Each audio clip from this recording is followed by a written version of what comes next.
Hello. Yeah, that's your name. Squirrels got me. Big Jim. Yeah. Really cold and fun. Cold and fun. Cold and fun. That's good that you think that of it, because that's what deer hunting typically is cold and fun. Yesterday morning, I'm glassing up on the pass, and I see these deer moving, and I'm like, ooh, there's some deer moving. All of a sudden, I just see this person just head down, just hauling ass, wearing shorts and a t-shirt with a pack on. And I'm like, is that Tard? My dad always talks about floating through the woods like the autumn breeze. So Robert's when you're the 275 pounds, I don't know how you do that, but the Freightliner. It's just like a creeper.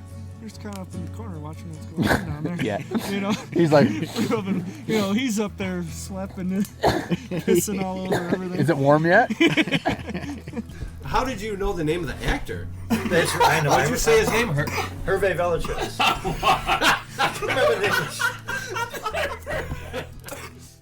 You know what pert near means. If you know what pert near means and you live in America, you're a redneck too. Welcome to the Log Talk Podcast, brought to you by Pert Near Outdoors.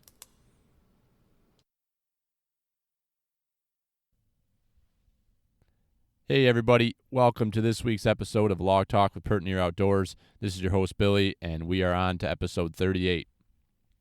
Steve Piatt is going to be our guest this week.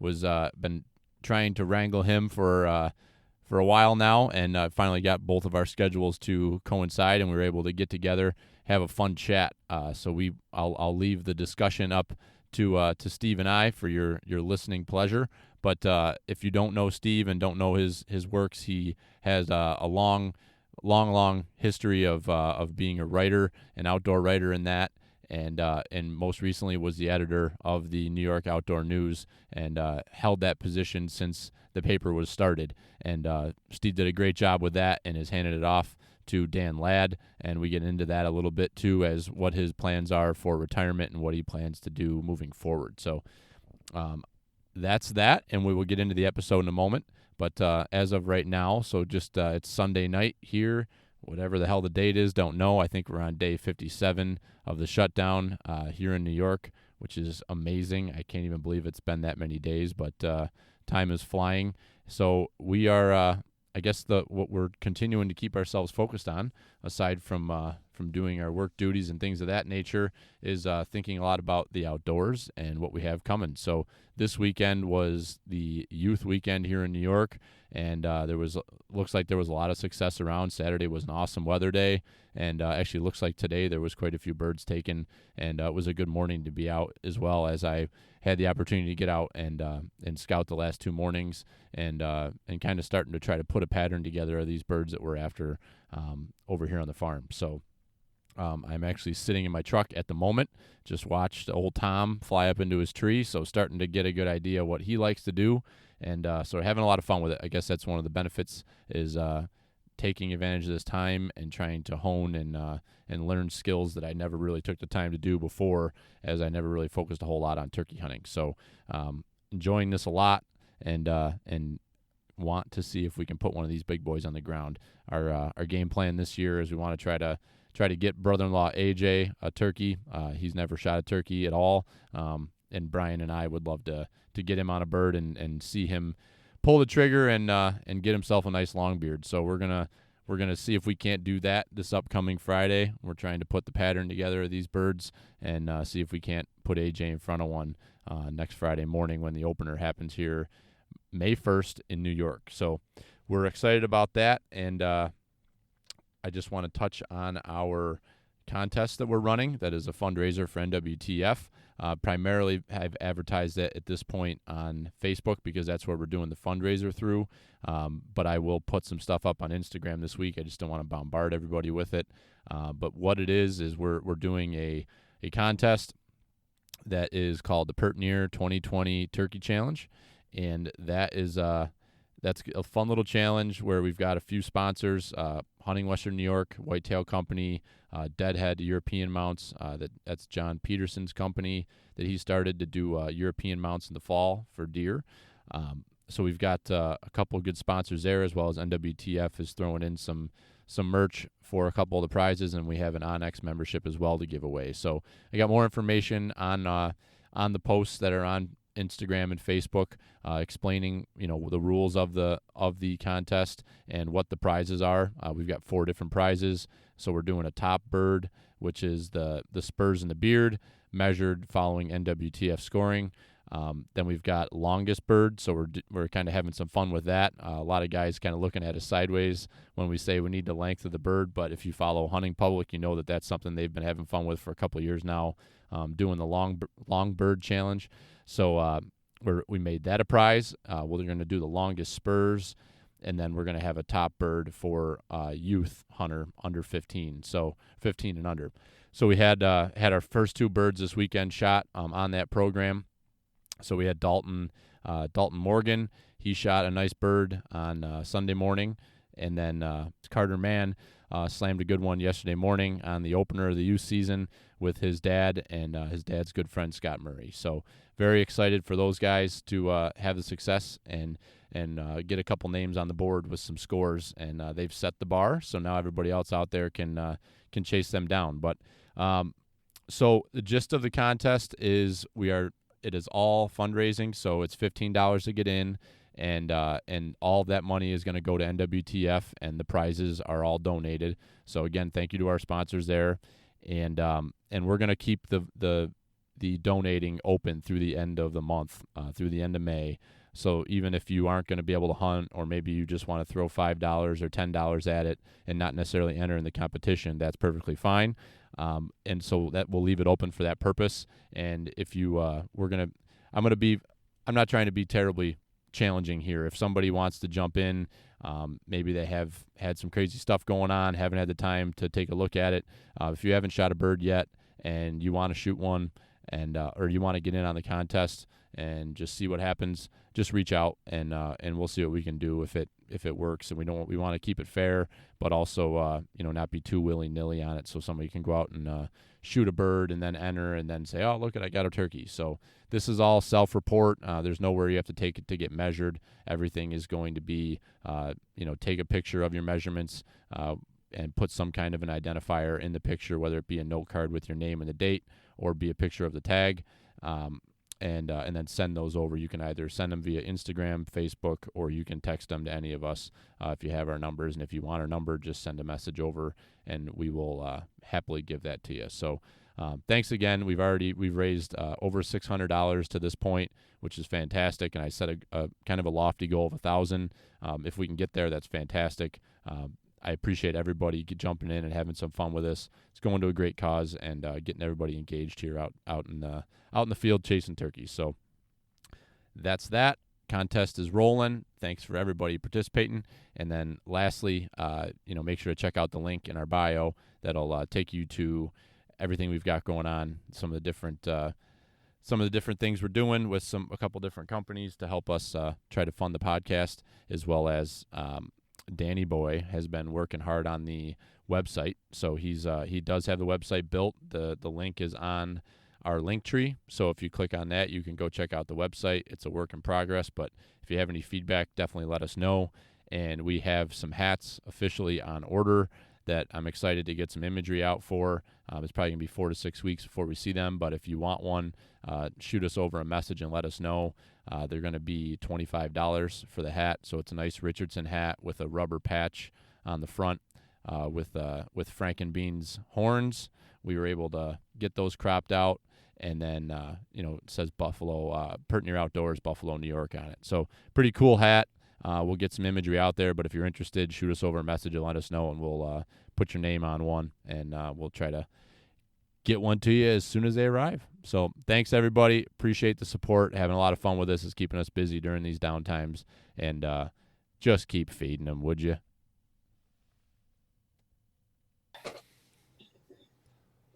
There. Perfect. Sounds good, man. So how are you, Steve?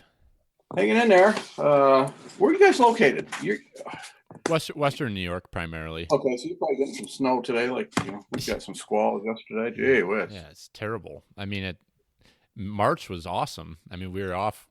I've been out of work since middle of March, and we were outside almost every day. The weather was great. Yeah, Even, exactly. even when it wasn't perfect, you could still get out and do something. So it's hard Yeah. with a year and a half old to go outside when it's snowing Oh, sideways and the wind's blowing and yeah, it's I'll bet. 32 We had some degrees. wicked squalls here yesterday, and I've got to do some yard work today.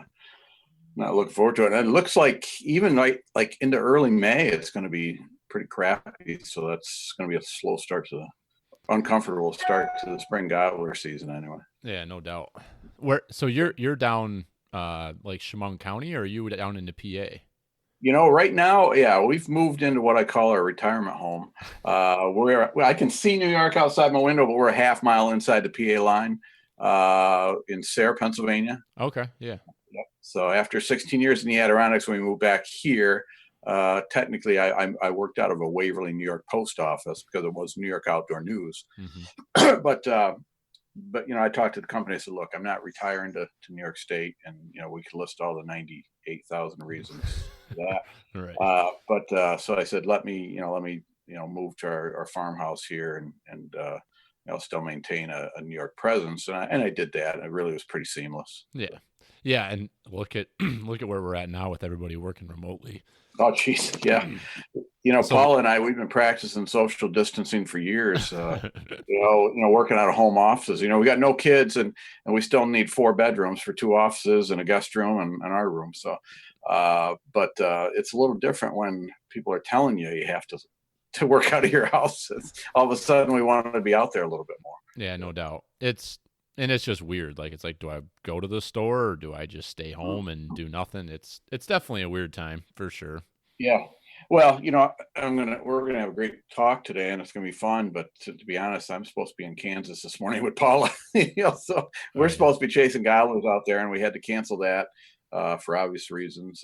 Just didn't think it would be a good look to go out there when so many people are struggling and dealing with a lot more than not being able to hunt turkeys in the Midwest. So. Yeah, no doubt. Yeah, I think you did the right thing there. I think so. So we'll go ahead and kind of officially get the conversation going. So, okay. So yeah, sure. Today we are joined by Steve. It's Piatt, right? Is that how you say your last name? Yeah, you got it. Yep. Man, nailed it. I'm getting good at this. So today we're joined by Steve Piatt, and Steve is a recently retired editor of the Outdoor News here in New York. So Steve, we kind of reached out to you back when we kind of got ourselves started last year and maybe in the fall and deer season, and kind of messaging back and forth with you and been wanting to catch up and get to know you a little bit. And then ironically, I was reading the Outdoor News on April 3rd on that edition. I was like, well, I'll be damned. I'm like, Steve retired. But so I thought that would be an even better reason to get you on here and kind of learn a little bit about your career and what you've done, and kind of talk a little bit about that, and then also get into some hunting discussions too. So welcome to the podcast, Absolutely. Steve. Thanks for joining us. Oh, thank you. So yeah, it's I'm in week 3 of my official retirement. It's obviously a little different situation than what we all envisioned, but it's going okay. I like to little more get this virus thing behind all of us. People are struggling, and we recognize that. But it was just time. 16 years at New York Outdoor News, but it was really. Looking back on it all, it was 40 years in the business, and that's a lot of headlines and a lot of deadlines. And, it was just time. We talked about it, Paul and I, for a couple of years and prayed on it. And, we talked to a lot of people who were retired, and they all said, you'll know when it's time. And darned if they weren't right. It was just time. And, still doing a little writing. You'll see my byline in New York Outdoor News as a contributing writer. I'll still keep my column going once in a while. Handed over the reins to Dan Ladd, who lives in the Southern Adirondacks, really well known. He's done some work for us over the past, many years. Great guy. He's going to take New York Outdoor News to greater heights, no doubt about it. He's got a lot of ability, and I know he's got a heck of a lot more energy than me. So yeah, it's we've got a lot planned. A lot of writing. With New York Outdoor News, some other freelance work. The paper here down in Sayre in the Valley area, it's Sayre, Athens, PA, and Waverly, New York area. They reached out to me and wanted to resurrect my outdoor column. I managed the paper there for 19 years. I was sports editor, county editor, and ultimately managing editor. And they reached out to me. And so I'm writing every couple of weeks and doing an outdoor page for them, and also their sister publication now, which is the Towanda Daily Review, just down the road in Towanda, PA, Bradford County. So, so busy enough, but a lot of freedom, as well, especially when we get this virus, COVID-19 behind us. Got a lot planned for this year, and looking forward to this stage of our lives. Yeah, no doubt. Yeah, congratulations on that, and hopefully you can get out there and start chasing turkeys here in a week or so without the conscience in the back of your mind of yeah, not that's doing that, definitely going to happen. Although it's going to be a painful weekend coming up here. Paul and I don't have any kids, so in the past I've rounded up kids and taken them on both sides of the border when we lived down here and also in the Adirondacks. This will be the first New York youth season I've ever missed. No kidding. Yeah, I thought about finding a loophole, maybe adopting a kid for the weekend, but a lot of paperwork. We don't have kids, and we're just recognize that I'm at that age. I'm technically in the high risk category, so probably high risk for everything at my age. But so I just decided to make the painful decision, to step away this year and cheer on some of my buddies who are taking kids out, and it's not going to be much fun this weekend, no question. Yeah. Well, you'll get through it. I got confidence in you.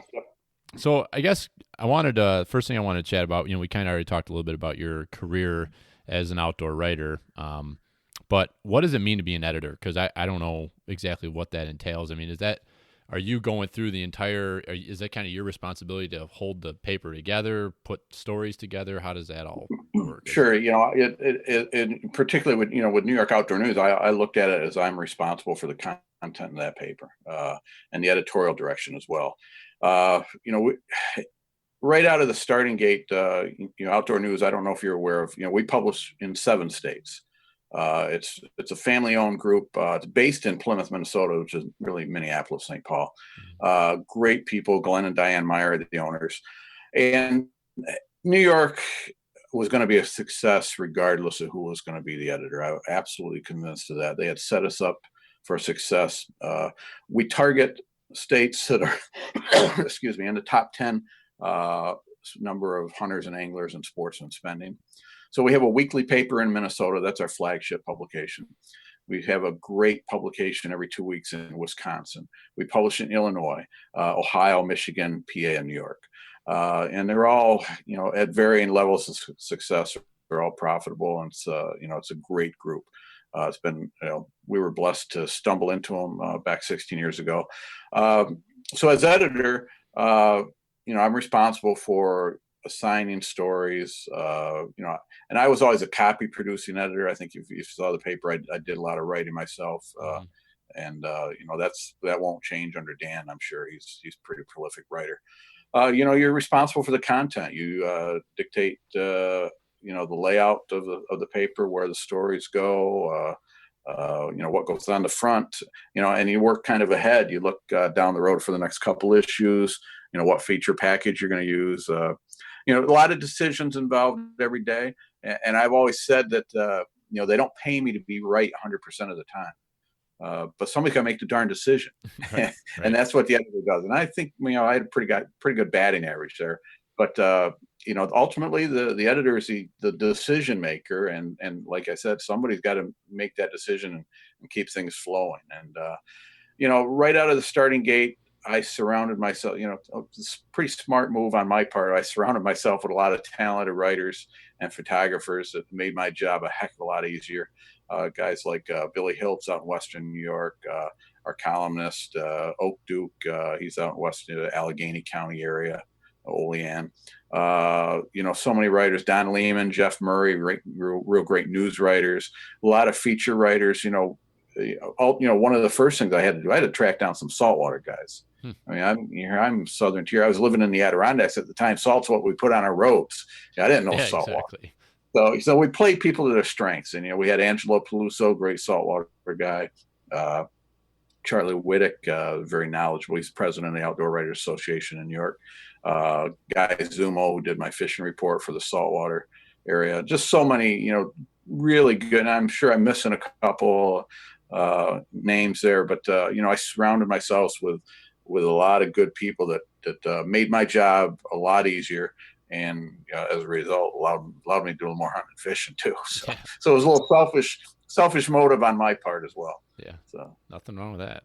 That's awesome. And I can only imagine the challenges that come along with that when you have something pop up, last minute, and your guys, you're putting out a piece or a paper as frequently as you are, just the stuff popping up, and it's like, man, does this need to get into this edition, or does it go in the next paper that goes out?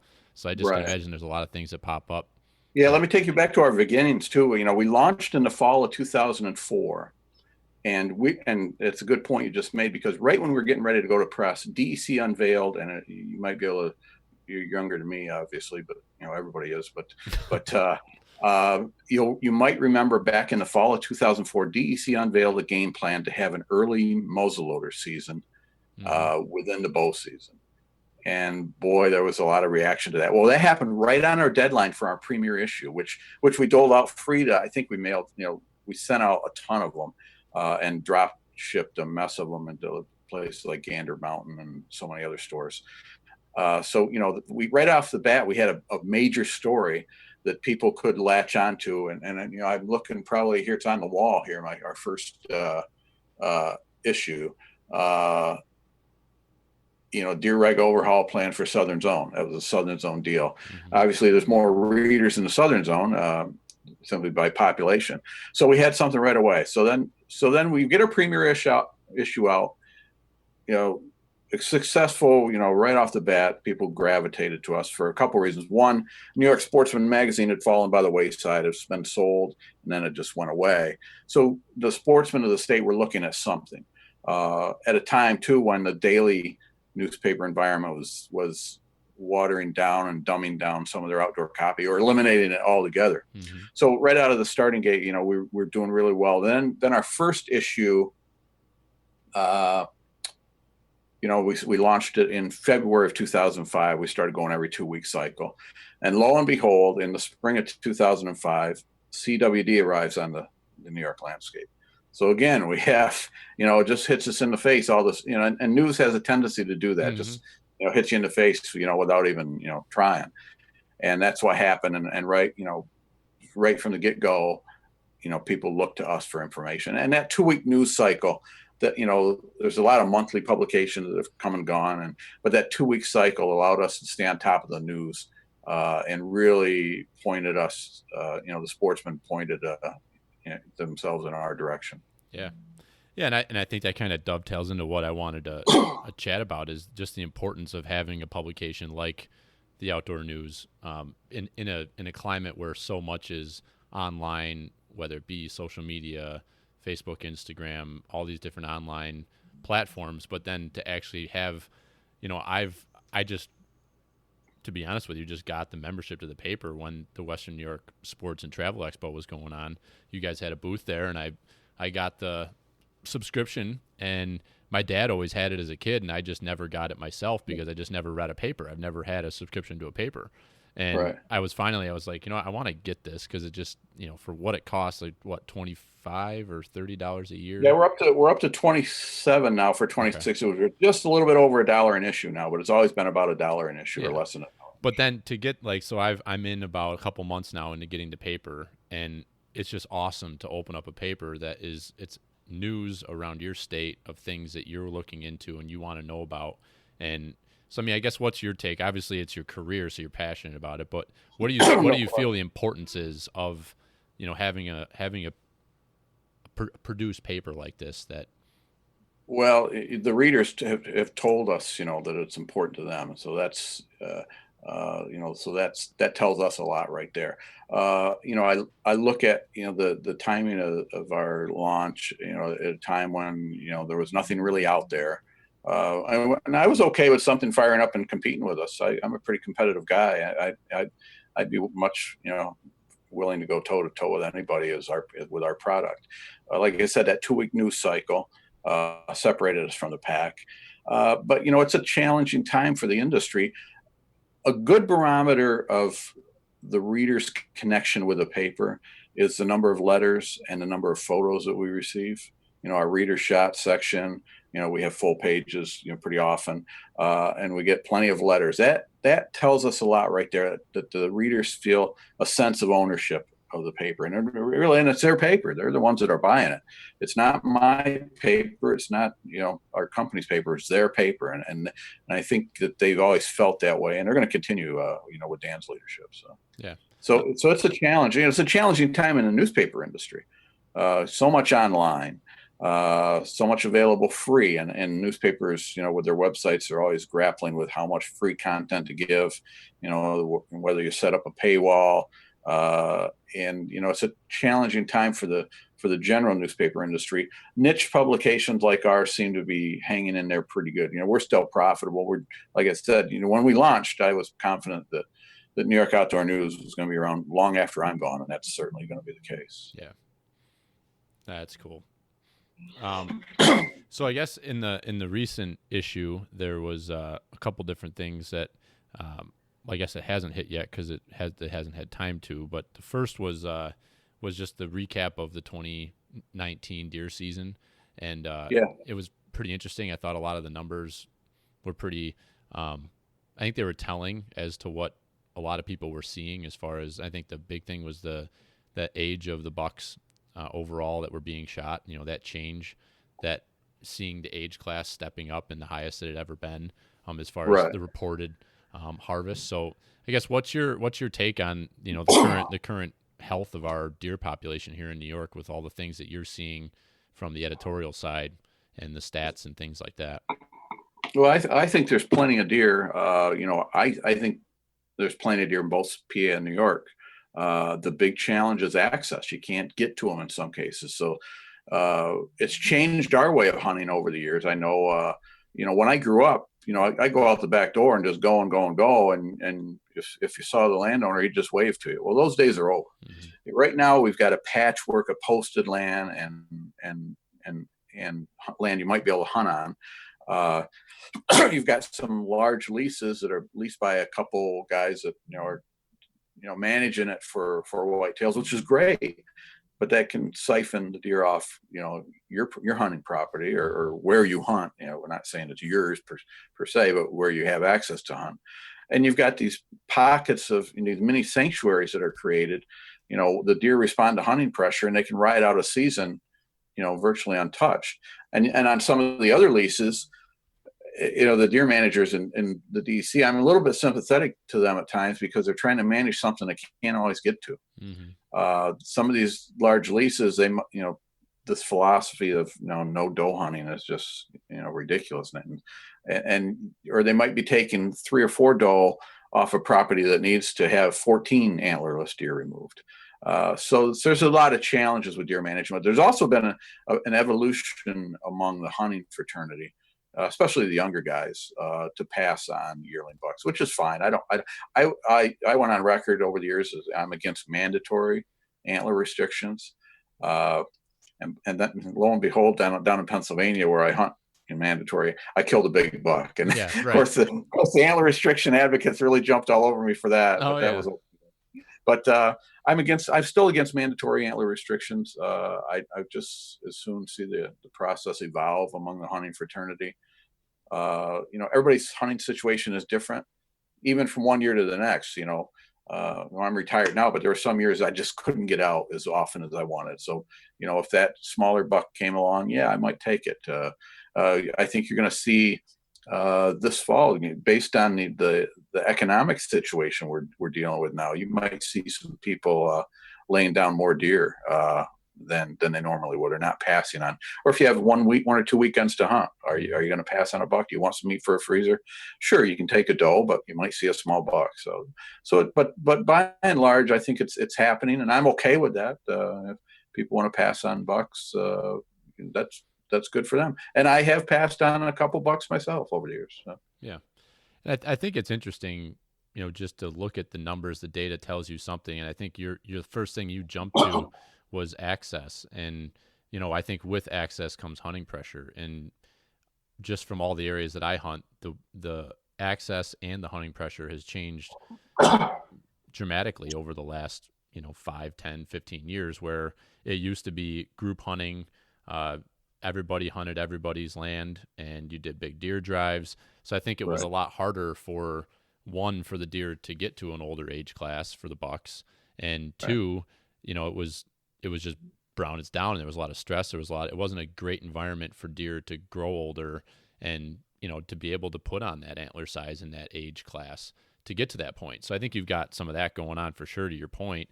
And then, you know, I've been on the record on this podcast too that we've all shot little bucks. So continue if my brother says it, if it feels right and that's the one I want to take, I'm going to shoot it. And there's nothing wrong with that. But I think watching this past fall, watching social media, Facebook and Instagram in particular, and just watching the different sites where there was, you know, everybody's posting pictures of the bucks that are being harvested around the state. It was like, my God, it was like, and most of them are being taken in areas that don't have mandatory antler restrictions because, you know, it's limited to, you know, southeastern part of the state. Up in the Adirondacks, almost just by the nature of the topography and the landscape, you have antler restrictions, almost a de facto form of antler restriction because there's the density of, you know, both hunters and deer is so low. So, you know, I hunted in the Adirondacks. I really enjoyed it. Made the transition from being a flatlander to an Adirondacker for 16 great years. I'll probably get up there again this fall. You know, but it's a different ballgame up there, no question. And that's great. So yeah, it is. And you know, you're down. So I'm guessing from way you're talking, you're from PA. Is that where you're from originally? I am. I'm back home, right? We're right in our hometown now, right? We grew up here. Paula's she was born in Philadelphia, but moved up this way as a very young age. But she wasn't a hunter angler until she met me, and then she ended up leapfrogging me in terms of, you know, getting into it. She was dragging me to remote places of the earth, so, you know, awesome. Yukon and Northwest Territories and Alaska, and obviously we're hunter anglers, but looking back on our lives together, we've been married 32 years. It's probably even more accurate to call us adventurers. You know, we've been up on the tundra photographing polar bears. Have you really? Yeah, we've done some wilderness canoe trips where we've crossed into Canadian customs in a canoe. From northern Minnesota and Ontario. We've dog sledded the same way, northern Minnesota and Ontario. We've waded into the Arctic Ocean after flying up out of Inuvik, Northwest Territories to the Tuktoyaktuk Inuvialuit village, and caught a ton of grayling along the way. So, so we've done some pretty neat stuff together, and it's been a great life, no question. Yeah, I would say you're adventurers together. That's pretty wild. What's your experience been of? Sounds like you getting up in those more northern experiences, Alaska, Northwest Territory, things like that. What was your favorite of those trips? It's probably hard to pick just one, but yeah, it really is. We're trying to figure out what our next adventure is going to be. We've got a couple virus pending trips. I'm doing a fly-in Northern Ontario fishing trip in late August with a friend of mine. Paula's going to stay home on that one. So I think that's going to happen. Then we're going back to Newfoundland in September for moose and bear. Trying to talk Paula into shooting the next moose. She killed a nice one back in 2018, 2 years ago. I think she wants me to shoot this one because she shoots better video than me. I think that's the real reason. That's the real reason behind that. Nice. So we're still sorting that one out. But when we did the Dempster Highway, which is like a 400-mile dirt road, basically mud road, and the end of it's where ice road truckers begin in the winter. Okay, that was a lot of fun. But I think the Dalton Highway, a little bit better road, but all the way up to Prudhoe Bay in Alaska, the grayling fishing was incredible. We crossed the Arctic Circle both times, way above the Arctic Circle. You can feel pretty insignificant in that landscape. It's pretty cool. We did both in truck campers, so we just stopped and fished and caught grayling. Caribou hunting became a spectator sport for us. It was archery season, and we watched guys stalking caribou on the tundra. It was really cool. So, that's fascinating. We had lunch with muskox. You're north when a muskox strolls past you when you're fishing. That was pretty special. Any experience with brown bears or grizzlies up when you've been up there? You know, and we're not. We've traveled in black bear country, and they're to us. You know, we see them all the time. They're like giant squirrels. You know, they don't bother us. Yeah. Grizzlies are a little different animal. Paula was always a little bit concerned, you know, when we were doing the remote park portions of Yellowstone. If she'd hang up in her back cast, she was always a little bit hesitant about turning around, seeing what she might have hooked into. But it was amazing how we did not see. You know, we saw grizzly tracks in the Yukon when we were fishing, pretty fresh, but we never saw a grizzly until we really went looking for them in Denali. We saw 7 there, so we never had any real close encounter with a grizzly. I've been closer to a polar bear than a grizzly, ironically. But yeah, we, you know, and we were out when we were out in a portion of Yellowstone. A stream we fished like a week later after we'd left, a guy got grabbed out of his tent by a grizzly and killed. So we have a pretty healthy respect for grizzlies. Yeah, no doubt. I mean, and that's always in the back of everybody's minds is, you know, the potential threat of grizzlies. But it's funny because you hear stories like yours where unless you really went out looking for them, you couldn't physically find one. And it's the same thing for bears around here. I mean, like you said, they're everywhere. They're like squirrels, but you never see them. You know, you could be out hunting for weeks for them and you never see it. But that one time, you know, that's where it's always in the back of your mind. And it's the same thing with, you know, mountain lions or anything like that, you know, kind of an apex predator. It's always in the back of your mind when you're out there. I saw 3 last year when I was mountain goat hunting out in British Columbia. In fact, we were making a stalk on a mountain goat. And we looked back across the drainage and there was a nice grizzly there. We had another one go through the camp right at dark. We were at a cabin, you know, back in the bush, and it spooked the horses. And then we saw one other one, you know, when we were out hunting too. And that British Columbia has a problem out there because they banned the grizzly hunt. You know, they bowed to political pressure, and you know, they actually had at least one fatality in an area where Jim Shockey, you know, has the hunting rights. And, you know, and I don't know, you probably saw his Facebook rant. He was pretty lengthy. He was mad because there's absolutely no question in his mind that that's probably a bear that he'd seen and probably could have taken with a hunter. And I think it's only going to get worse before it gets better there, because with no predators, those bears are just going to, the populations are going to get to a point where they're overpopulated, and then they're going to start doing some things that you don't want them to do. Yeah, and typically it's a subadult, you know, the rowdy teenager sort. The older bears, you know, and that holds true, I think, with black bears here in PA and New York too. You know, that they don't push the envelope as much as the juvenile bears that just don't know when to stop. So they can be trouble. Yeah. So all these trips you're talking about, some of these hunting trips, I would assume that most of them are with outfitters, right? Yeah. They usually they have to be. Now the Alaska and Yukon, the truck camping trip, that was us on our own, which is great. Just go at our own pace and do what we want, go where we want. Newfoundland, that they mandate you use an outfitter. It's an economic engine for really an economically depressed area up in Newfoundland. Great, you know, those people, we can learn a lot from them. They're always smiling. They have very little. They work their tails off. They're always happy. You know, we could learn a lot from them. They're great people. I haven't been, but my brother and my uncle and my uncles have been up there for moose and for bear, and it looked like a pretty awesome adventure. I wasn't at the point where I could go when they went, but I guess my question for you, being somebody that's done so many different types of hunts, you know, in so many of these kind of extreme areas, you know, we're in New York and you're scheduling you go on a hunt in British Columbia for mountain goat. So like, what's your experience been, and how do you go about selecting an outfitter when you're trying to go through that process, being that it's not around the corner, it's not the next state over, you know, you're trying to. Well, we tend to research our trips to death, you know, especially Paula, you know, when she's lining up, you know, the Yukon trip and the Northwest Territories, you know, she really pours a lot of effort into it. You know, the internet's still a great place to start.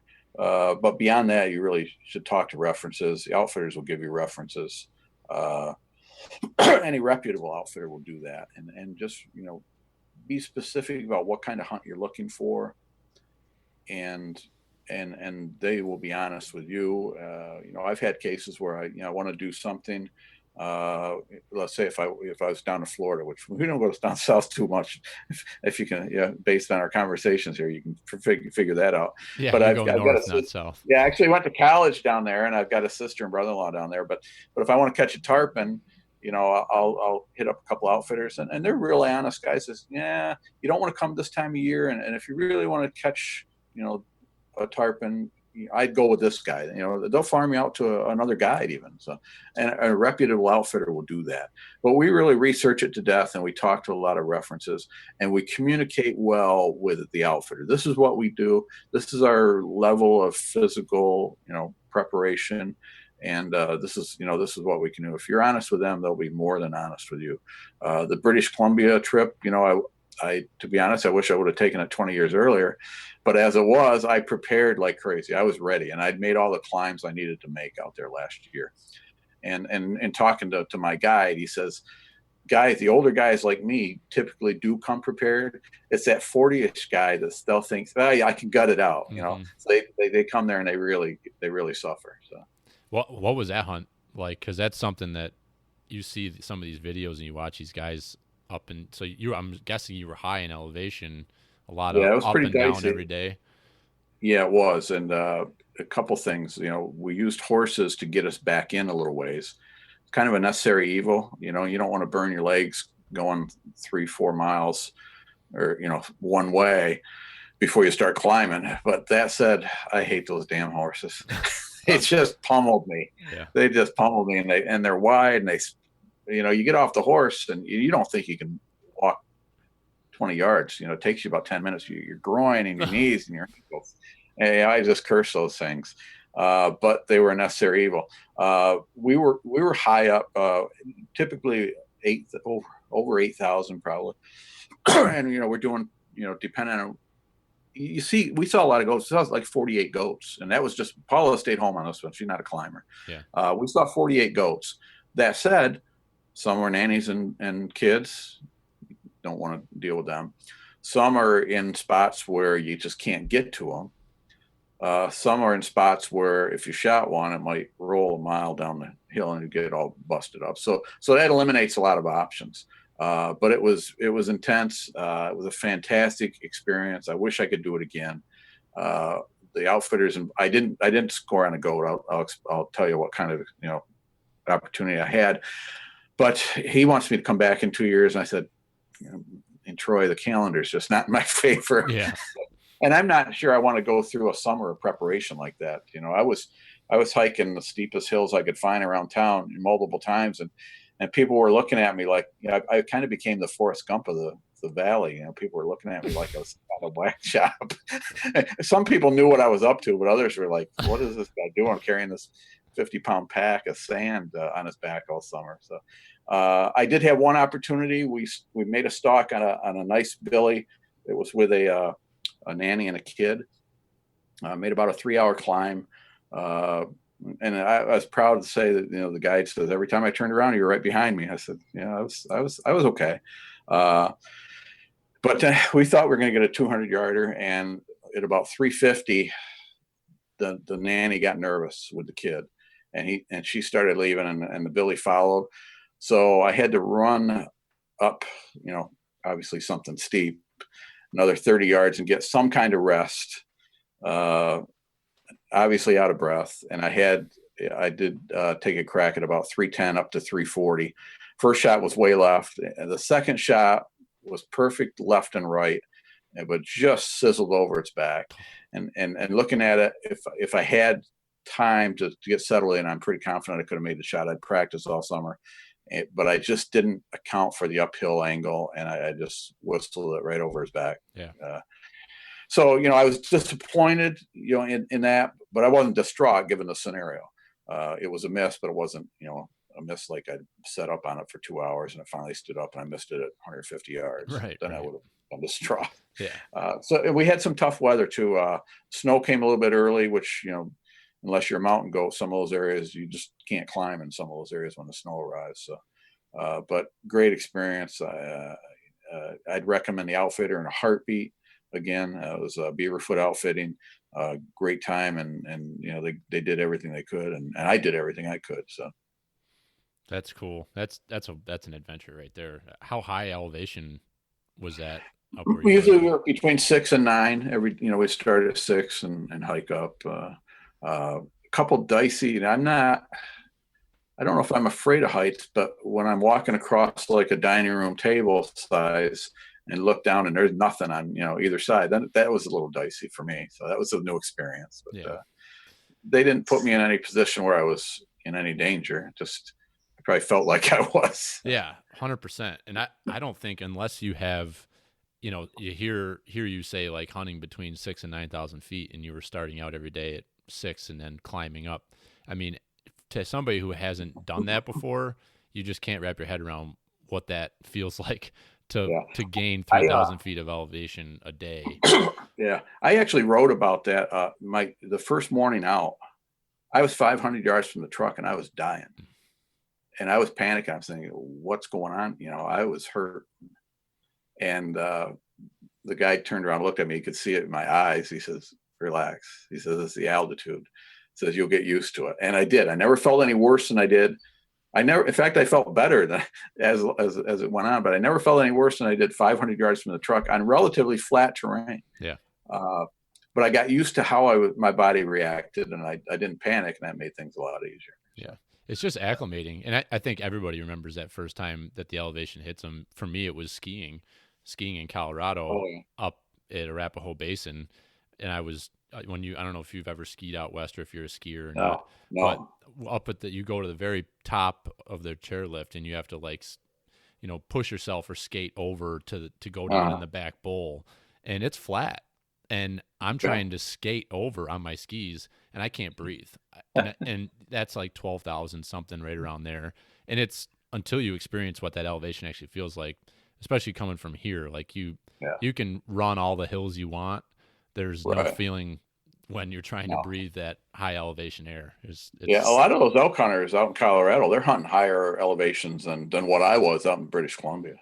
So yeah, they're 11, 12, some of them, I think. Yeah. I recall. Yeah, a lot of that where we've hunted in Colorado the last 2 times, we're averaging, we're camping around 10,500 to 11,000 and, hunting up to, a little over 12 in a couple of spots. But it's funny. You get used to it. I mean, you spend a couple days up there. It's like, yeah, okay. Your legs are burning, but is that because you got 30 pounds on your back, or is that because you're the elevation? But my only elk hunt was actually out in Washington State. I have a cousin out there who's retired Navy, and he gets after them, Roosevelt elk, and they have a really good success rate. I was hunting an area with 8% success rate, and I killed a 4x5 the second morning of our hunt. Nice. I felt like I robbed a bank, but we were hunting Pinchot National Forest near Mount Adams, and it was pretty cool. Yeah. Yeah, and that's a little bit different too, because you think about that it's not quite as high there, right? They don't. No, not at all. Yeah, because you're pretty much coming right off the ocean, then up. Right. And not. You're in mountain lion country though. We ran into a guy who killed a mountain lion, so that was pretty cool. Did you? Yeah, we so 2 years ago there was a lot of issues in the area we hunted in Colorado with mountain lions, and then this past year we saw a guy on the trail that was hunting by himself, but he was packing out. And he was still hunting and came up on a mountain lion that was just bedded sleeping, and that was about 300-400 yards. It was not far away from where our base camp was. So we were like, okay, we're like, that's right. To me, they're right up there with grizzlies. I mean, they're a pretty big predator. Yeah, they are 100%. It's definitely something to. It's like one of those things you don't want to be thinking about it, because then it just consumes you. So like if you can just block it out and just forget about it, it's the best thing you can do when you're back there, because there's nothing you can do about it. If they're hungry and they want to give you a hard time, they're going to do what they're going to do. So exactly. So I guess that mountain goat one, that sounds like a pretty awesome hunt, but from all the different hunts you've been on with outfitters, which would be, kind of the hunt, if somebody was to pick something, what would you recommend? Boy, that's a tough one. You know what? Bow hunting for pronghorns are made for bow hunting. They're a riot, and that's a a fairly low budget hunt still these days. You can do that for a couple thousand, and really you can actually knock on doors out in Wyoming if you get the tag. Some areas have more liberal tags than others. The locals call them range maggots out there. So you can get on some properties to hunt mountain goats. Plus, there's so much of land, Bureau of Land Management parcels out there. There's acres upon acres.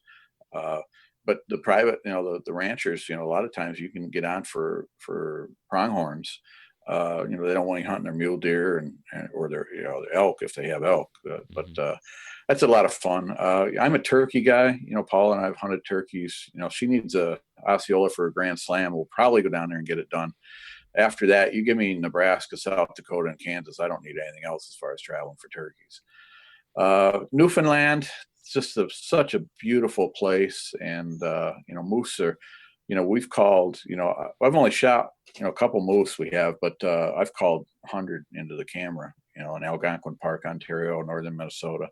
They're a lot of fun. Be a tough one. I can feel it in my legs when I start thinking about BC again. So might be something a little more flatter terrain. Probably those moose hunts are just so much fun in Newfoundland.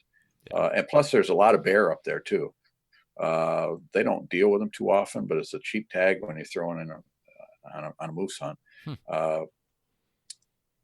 That's a tough one. Turkeys in Nebraska Panhandle.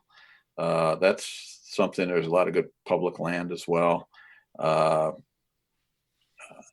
just love the massiveness of moose. I think we've never done an African safari, and for whatever reason, we just don't have a burning desire to do that, or any desire really. But Newfoundland is a lot of fun. So. Yeah, that might be something in the books. I'd like to go to Maine someday too. My uncle, he goes up there every year and with an outfitter, Woody's Guide Service up in Maine. And they get along great and have a great time bear hunting. And so every year we put in for the moose tag. And if one of us draws the moose tag, there's going to be a cavalry of us going just to be there for it. Yeah, that'll be fun. Speaking of moose, I asked you about kind of the health of the deer herd, what your thoughts were on that, but moose is something that's continuing to, just hearing more and more about people seeing them, and the population seems to be, sustaining and doing pretty well here. What's your intel on that? Yeah, it's a still kind of a needle in a haystack, but it's a pretty big needle, and. At one time, Al Hicks of the DEC was really on top of the moose scene in New York. They're starting to do a little more biology and tracking than they, for a while after Al Hicks was pulled off the moose and went to bats, DEC wasn't doing a lot of monitoring of the moose herd in New York. But that's changed a bit now. They're doing some of the aerial surveys. There's some concerns about the winter ticks and their impact there. But the population is coming. I think we're going to see a limited moose hunt. I wouldn't say in the near future, but hopefully still in my lifetime. Certainly in your lifetime. It's probably going to come along just like it did with Vermont, New Hampshire. I don't recall. Maine's got so many moose; it's a little bit different ball game. But keep in mind, Vermont didn't even have a season last year because of the concerns and the decline of the herd, and they've got a very, very limited tag offering this year, and I believe it's only to resident hunters. I think they're gonna take 20 out of the Northeast Kingdom. Okay. But New York, it's pretty cool having them in New York State. That said, I've never seen one in New York. We've had them on a road when we lived in the Adirondacks outside of Elizabethtown, New York. They've been over when they cross Lake Champlain. They've been around. I just never seen one. I've seen tracks, but I've actually never physically seen a moose in New York State. So. I would have taken you for a guy who had. Yeah, I know. That's kind of laughable. Yeah, it's my cousin saw one not this past fall, the fall before. Our family would bear hunt just outside of Old Forge, and my dad shot a bear in the morning. And my dad was packing it out. He packed it out. And he said to my cousin, hop back up in here. There was a really good cherry crop that year. So my dad's like, you got to get up in this stand. Who knows? Another one might come through. And what sure as shit, my cousin, he was like 15 or 16 at the time. I think he was 16. And he had a bull moose come walk right underneath underneath his tree stand. That would be awesome. So did he shoot video of that? Was that on Facebook or anything? Yep. Yeah, I remember that. Yeah. We had that was like one of our first posts on Pert Near Outdoors was that moose video, and the thing, it was like almost didn't even look real. It wasn't a huge bull, but you know, it's just so tall. Joe was freaked out. I mean, it's as tall as the undergrowth. Yeah. When we were up in Algonquin Park one fall, doing some photographing and calling moose, it was probably early September, and a moose drifted down, started roaming around down, like within 10 miles of where I sit right now. And we got home, and my phone messages were full. And typically it was a guy saying, "Hey, I knew you knew how to call moose, but I didn't know you were this good." Well, we were up north, and we did see some tracks of that. It ended up going up toward Binghamton area, and I can't remember if somebody shot it or got hit. I think it might have been poached by somebody. He said it was charging him. He shot it in the butt. I guess it was a weird situation. But, yeah, it's never good. But and that was a little bull too. So they tend to get, a little bit goofy sometimes. Yeah, like you said, that adolescent age, they get a little bit frisky. So that's that on moose. It's definitely encouraging to see. Turkey wise, what's your so you're a self-proclaimed turkey guy. So what are your thoughts on what our turkey flocks looking like statewide? I guess I'm interested too on PA because I don't know a ton about turkeys in PA, but there's not much difference in PA and New York, really. It's okay.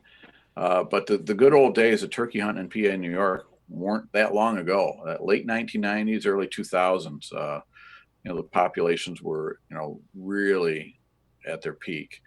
Keep in mind, I'll say, turkey hunting in New York State is still pretty decent. That said, our harvest is less than half of what it was, 15, 20 years ago. So there's some problems out there. If you look at and I know the biologists, and they're absolutely correct, we need good nesting and brood rearing seasons, which means dry, and warmer weather. We haven't had that. We need several in a row. That said, if you look at the list of predators on the landscape, it's a lengthy one. You've got your egg eaters, which, it's a lengthy list, and you got your polled eaters, and some of them are on both lists. Coyotes get blamed for a lot. I know Fisher, there are more of them on the landscape. They're not as impactful in my mind as, some of the others on the landscape. Some people think they'll go up and they'll take a bird off the tree one a night. Biologists are pretty adamant that that's not happening, but they're opportunistic. They'll grab a poult. I'm sure they'll eat the eggs, and that's a turkey loss, no question about it. By and large, I have a friend of mine. He's a great, probably one of the best box call makers in the country, Marlon Watkins, out in Ohio.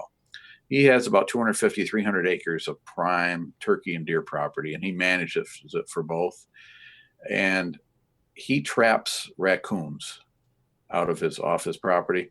He got about 200 last year. Off of 300 acres. Yeah, they are tremendously opportunistic, and I still think they are the biggest factor. That and the lack of quality nesting and brood rearing, weather. Yeah, and habitats changed a little bit, but we do need some good nesting seasons, and there's a lot of, DEC's actually seen not just bald eagles, golden eagles. They've seen golden eagles take adult turkeys. So yeah, it's tough out there if you're turkey. Yeah, for sure. And I listened to, I don't know if you listen to the Meat Eater podcast. Do you get into this? So did you hear the one that he had with the turkey biologist a few weeks ago? Was that from PA? No, the guy, where was he from? I think it's McCarthy, I think is his last name, or yeah, I don't know. No, I did not hear. But he was it was a very interesting conversation. I think the episode name was called "Gobbling Your Ass Off," I think was the name of it. Yeah. And I'd encourage you to go back and listen to it. Yeah, I'll do that. But they were talking about owls being a huge killer of turkeys. Absolutely. And a lot of people are, he was making the point where a lot of people are blaming the birds getting killed out of the roost on fishers, but it's Right. actually the owls do a lot of damage on them. And when You're you going think to hear about it, you're going to hear fisher climbing a tree. You're not going to hear an owl. Have you seen them glide? It's unbelievable. yeah, No sound at all. no. And there's a lot of owls around. I mean, Oh, absolutely. I don't know if you've ever had it when you're out roosting birds, but I mean, I've had it happen a bunch of times where Oh, yeah. you're doing the owl hoot, and the next thing you know, you've got 2 or 3 owls that are just, you can Absolutely. hear them. They're just getting a little closer, a little closer. Oh, yeah. Yep. Yeah, they're pretty neat, but absolutely no question about it. They're pretty efficient too. Yeah, they are. Let's see here. What else do I want to pick your brain on? So That won't take long. no. What do you have planned for turkey? Are you gonna kind of be bouncing back and forth between the 2 states, or? Yeah, always. Yeah. In fact, I've kind of walked the tightrope over the years. I've called birds from one state into another, and that kind of stuff. And that's typical of a lot of the properties we hunt. It's going to be a little different. I've had to cancel some. I take a lot of people out. I had Charlie Whittick, the president of the Outdoor Writers Association, was going to come out from Long Island. Charlie's a shark fisherman. He's caught a lot of mako sharks and never killed a turkey. Go figure. And I was looking forward to having him out for both openers. And just given the situation, and that's a hotbed out there, he's not going to be able to make it. So it's going to be fun in one respect, is that I'm going to be a lot more hunting with Paula this year, I think. Because she takes people out too. A little bit, girls that haven't, that want to experience it, never hunted before, that kind of stuff. I hope to get some kids out when things break. Looks like maybe by mid-month we might have some loosening restrictions. And I'll get some of the kids out that I didn't take out this weekend. We're going to miss Kansas. We're missing it right now. Plus it's warmer weather, which is double kicking the tail. Oh yeah. I'll be out every day. Pretty much, and both New York and PA. And this is in fact, we're so mad at them this year. We actually bought that second turkey tag for PA, which nice. We rarely do because usually somebody else is the gunner. So, yeah. But given that Paul and I are probably going to do a lot of hunting together, we said we might end up filling 2. So let's get it. So, but I've had a trip out to Allegheny National Forest, just across the PA line, canceled because of the virus as well. So we'll be closer to home and just doing our thing and enjoying I've been doing this for 40 years or so now, and I'm lucky enough to kill a lot of birds just because I'm old. I've also missed birds in 7 states. so Who's counting? I need to go down in Florida and miss an Osceola just to complete my grand slam of misses. Really. Nice. I feel like I owe it to the turkey hunting world. But, right. Yeah, that is a new list to be on. Yeah. It's pretty good. So we really do enjoy it so much, and it's been our passion for so long, and I wouldn't call us the best hunters in the world. We're pretty efficient, but nobody has more fun than us. We just really enjoy it. So it's just a great time of year to be out. So it is. Although I'm glad I wasn't out this morning around here. It's just it's in the teens here. Yeah, I went out this morning I was up, so I was like, I might as well drive over to the farm and see if I can hear any birds coming off roost. And it was so nasty. I stood out there for 15 minutes. I was like, no, it's tough. I couldn't hear them. It was snowing sideways. I was like, okay, I'm gonna get back in my truck and go have some coffee. I do think, and I wrote about it in my local column here for next week. I think we're going to see an unprecedented level of hunting pressure, given the fact that a lot of people are out of work, kids are basically out of school. I mean, I know they're doing online stuff, but if I was that age and doing online stuff, I'd be out hunting. So I think you're going to see a lot of pressure, and I think it's going to be really important to hunt safe. Kind of be aware of your surroundings, be aware of who might be hunting in your area. Always assume somebody's hunting in the area you're hunting. Don't stalk a turkey sound. Be cognizant of your decoy setup, set up for safety as much as you do for success. So I think it's going to be maybe a turkey season like no other in a lot of respects. Yeah, that's good. That's good advice too. On the, have you ever had that go terribly wrong? Having either yourself or having somebody else stalk in on you, maybe when you're working a bird, or have you ever done it the other way around? Yeah, it's happened in the Adirondacks. It's happened everywhere. I'll be honest, the PA turkey hunting fraternity is not known for its manners. I grew up public land, Pennsylvania, and that they were So I was educated on some tough birds, heavily hunted. Paul and I were set up. I'd lived with some birds for like a month before the season, and we were set up just perfect. It was going to happen, and in turkey hunting, a lot can go wrong. We felt pretty confident. A guy came in and limbed one out in front of us. We saw the fire from his barrel. So that shook up Paula for a couple of years. Actually, she was pretty gun shy. So yeah, that's not cool. And that's those things happen, especially like you said, this year with potential for having so many new hunters or just so many hunters out there in general. You could sour somebody's taste of how fun it can be to be out there with just being negligent and thinking about what you're doing. And in the last couple of years, we had a really good track record on hunter safety as far as spring gobbler season. So I'm hoping that'll continue, but I've got some concerns, and I hope everybody exercises some caution out there. Yeah. So, what's your thoughts on the state going with the online education side of it? Curious. Yeah, that was, I'm always concerned. I like that aspect of the hands-on. I think it's I guess it's going to be a wait and see approach as far as how it plays out. I got some numbers from DEC yesterday. I'm still, connect with them pretty regularly. And a lot of those people have completed the course and bought licenses too. So that's good from a revenue standpoint. I'm hoping, if I had to guess, a high percentage of the people taking these courses might be in hunting families. They've already grown up around guns and handled guns. I'm hoping that's the case. They've got that familiarity from a safety standpoint. So I'm a little concerned about the lack of the hands-on aspect of it, but I think it was a overall good move. So time will tell. Yeah, it will tell. And I know, I don't know if you followed along and saw what I posted. I did a podcast with Tony Wilkinson. Tony, yeah. And the numbers that he had for me on Friday of last week, with it only had been open for 48 hours, was like 16,000 people registered. Yeah. And I think 2,500 roughly had already passed the course and completed it by Friday when we had our conversation midday. But you start thinking about that. And so I posted that, the podcast and a little video clip with it. I don't know if it was Sunday morning or Saturday morning. Yeah, I saw it, yeah. And got a lot of responses real quick, especially from the hunter educator community. And I can totally understand where they're coming from with their concerns of the changes. Number one, because they're passionate about it. They want to work with those new hunters. They want to teach them what they know. And so I can 100% understand where they're coming from. But they can't right now. Right. That's the reality of it.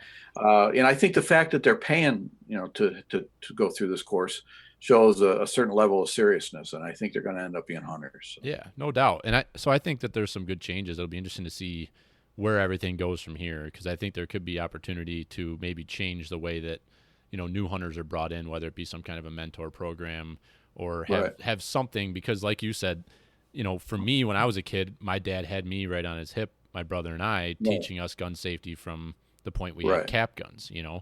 But for somebody who doesn't have that, it'd be, hopefully they can come up where we can, as a state, come up with some ideas on how you can help those people that don't have that background to get that education. Right. I've taken so many New York kids well before the age of 12, crossed them in the state line in PA, 9-10 years old. And, they've killed their first turkey, not in New York, but in Pennsylvania. And it's happening in other states too, as well. Yeah. They're running over to Vermont, that kind of stuff. So, yeah, going out, I think Ohio, I think you can hunt at a younger age there too, I think. You can hunt everywhere. Yeah. Everywhere but here. Yeah. Exactly. It's funny. Yeah. So, all right, last thing I want to hit you on. Is there anything that New Yorkers should be, kind of watching for or aware of, things that are kind of happening right now in our outdoor world to be keeping an eye on from your perspective?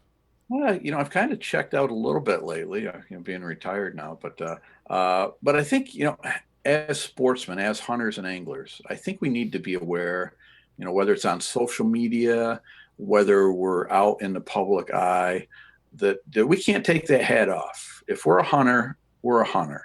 If we're an angler, we're an angler, and that's fine. That's great. I'm proud to be a hunter, but I think we have to to conduct ourselves in a manner that would make all hunters proud, whether it's in the field or at the local convenience store. Social media, boy, I really, I see some of the, and maybe I'm just an old prude, I don't know, but I see some of the vulgar posts and, regarding, a lot of people aren't happy with Governor Cuomo on a lot of things, but I think we've got to be, conduct ourselves a little bit better than we have been, whether it's online or out in the public eye, because we're representing all hunters and all anglers. Yeah, it's well said, and I think that's something that everybody needs to be thinking about. And I've talked about it on here before. There's a ton of other people, whatever their platforms are, talking about the same thing. It's like it doesn't matter what you're doing. People are watching. They're always watching you to see Absolutely. if you're going to slip up, if you're going to do something wrong, or be able to make a judgment of you.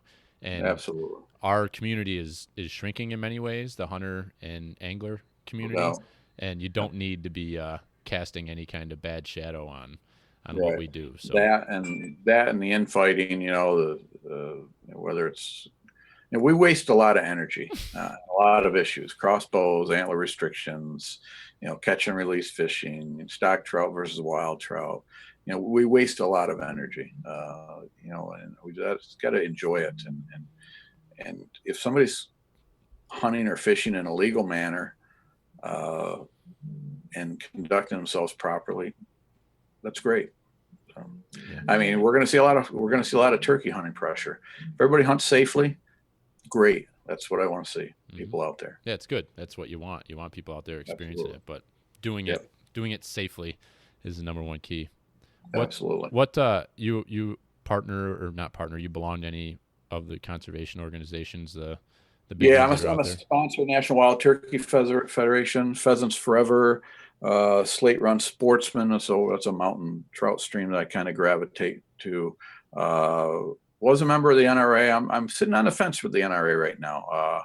I haven't renewed, and it's not a lot of political issues with the organization, but they canceled the Youth Hunter Education National Challenge, citing finances. So I was a little bit disappointed with that, particularly since they charge the kids about $650 to take part. So I'm like I said, I'm sitting this one out right now and seeing which way the NRA goes. But Pheasants Forever, Trout Unlimited, and NWTF, they do a great job, fighting for our Second Amendment and hunt rights as well. So yeah, cool. Yeah, I guess I kind of was curious. Somebody who's been in the industry around it as long as you have, who you were putting your resources towards, and sure. we talk a lot about it on here, and I've always been a huge supporter of NWTF because I like them. I like what their message is and what they're doing. Right. And, there's a lot of other organizations out there right now that are, new organizations as well as existing old organizations. The pie gets sliced pretty thin. There's a lot of deer organizations and a lot of, conservation organizations. Most of them do really good work. Like I said, the NWTF, I think they represent us well. It's not a perfect organization. I know, longtime members periodically will growl about this or that, but overall they've done a really good job. Yeah, for sure. All right. Anything in closing? I think we be mindful of your time. Anything you want to chat about? No, I appreciate all you guys doing, getting the word out and being a voice for the sportsmen and having so many people have the podium, so to speak, for an hour here and there. So it's a great thing. So yeah, have a great spring and keep me posted. Hopefully you're going to drop a turkey or two and have some great experiences out there. Yeah, absolutely. You too. And we'll have to catch up again maybe after the season's over and see how things went for you. Absolutely. Hey, thanks again. Right. Thank you, Steve. Take it easy. Take Stay care. warm.